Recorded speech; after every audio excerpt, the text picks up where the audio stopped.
पैदाइश 6 बाब जेनेसिस 6 में खुदा के बेटों ने इंसान की बेटियों के साथ शादियां की हैं और उनसे जब्बार पैदा हुए हैं। इसके बारे में दो नज़रियात पाए जाते हैं। पहले हम इन दोनों नज़रियात को, इन पर होने वाले एतराज़ात को आपकी खिदमत में पेश करेंगे, फिर एक तीसरा नज़रिया आपकी खिदमत में पेश करेंगे और फिर आप जिसे कबूल करना चाहें आप उसे कबूल कर लेंगे।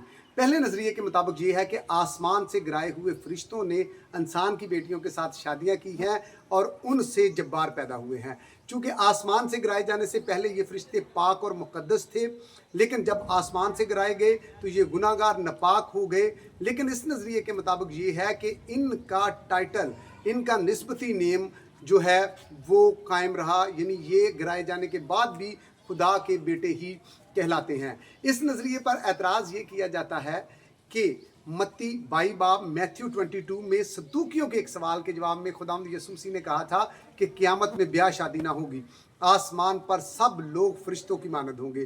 तो वो कहते हैं कि फरिश्तों की तो फिजिक्स ही नहीं है कि वो औलाद आगे पैदा कर सके, वो जिनसी तल्लुकात कायम कर सके, तो ये बच्चे कैसे पैदा होंगे।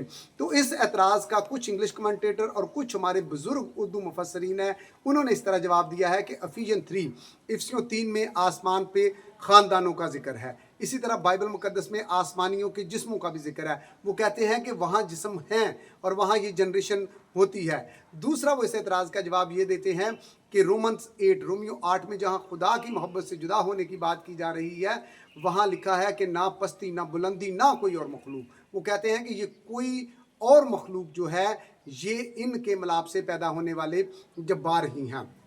तीसरा इस एतराज़ का जवाब वो एपिस्टल ऑफ जूदा यहूदा के खात्मे से देते हैं कि यहूदा के खात्मे लिखा है कि वो गैर जिस्म की तरफ राग़ब हुए, और वो कहते हैं कि गैर जिस्म की तरफ राग़ब होने का मतलब ही ये है कि वो आसमान से गिराए हुए फरिश्तों के साथ उन्होंने जिनसी तल्लुकात रखे हैं।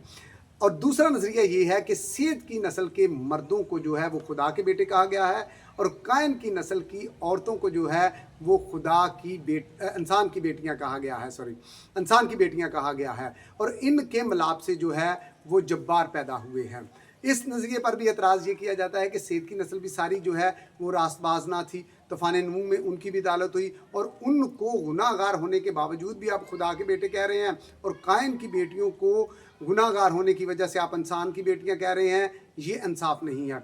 और इसी तरह वो कहते हैं कि इस नज़रिए से तो ये तासर मिलता है कि ईमानदारों और गैर ईमानदारों के मिलाप से जब्बार पैदा हुए हैं। तो वो कहते हैं आज भी ईमानदारों और गैर ईमानदारों की शादियां हो रही हैं, तो आज जब्बार क्यों पैदा नहीं हो रहे।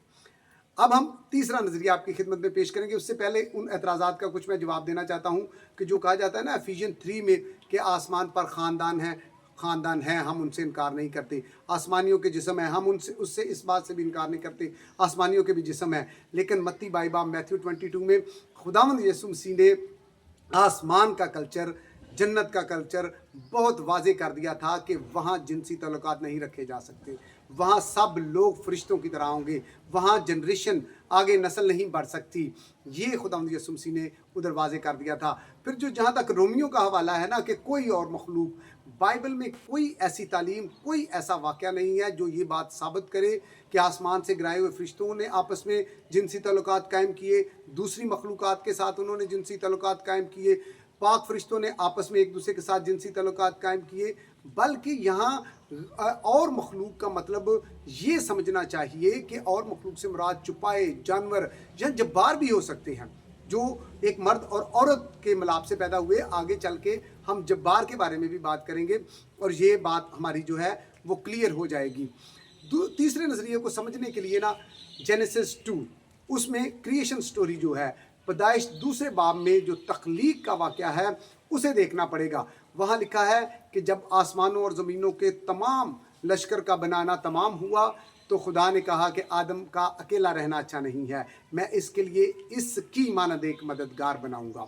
और फिर इसी की 18 वर्ष में 18वीं आयत में आदम जो है वो कुल जानवरों, कुल चुपायों, कुल परिंदों के वो नाम रख रहा है, और वो इनमें से कोई भी उसकी मानद नहीं है। फिर खुदा कहता है कि मैं इसकी मानद, इसके लिए एक मददगार बनाऊंगा।